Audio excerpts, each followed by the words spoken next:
sabi ko sa'yo, after I gave birth to my son, itong craft natin ay talagang naging trabaho for me. Pinakamahirap yon because when you know, I was a single parent for most of my adult life also.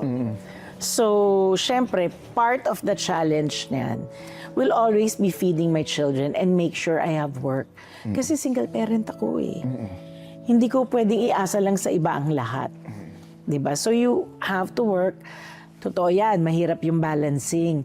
Siguro, ang saya lang sa trabaho natin is kahit papano atin pa rin ang oras natin. Oo. Diba? So, may choice pa rin tayo to say no. Yes. To say, I need to rest. I need to be with my kids. So, for the important things in my children's lives, andun pa rin ako. Ang galing, ate.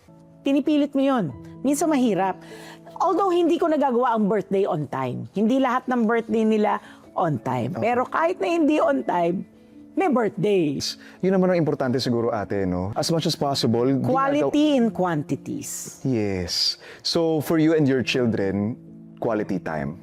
Pareho, in quantities din. Basta kaya mo ibigay, bigay mo. Ano yan, pag wala silang klase, sasabihin ko, oh guys, we'll watch a movie. Eh alam mo, pag nanood kami, 5 yung anak ko eh. Oo. My God, production number pag lumabas kami kasi 5 kasama ko. Oo. Diba? So kakain ka sa labas, manonood kami sine, pasyal-pasyal.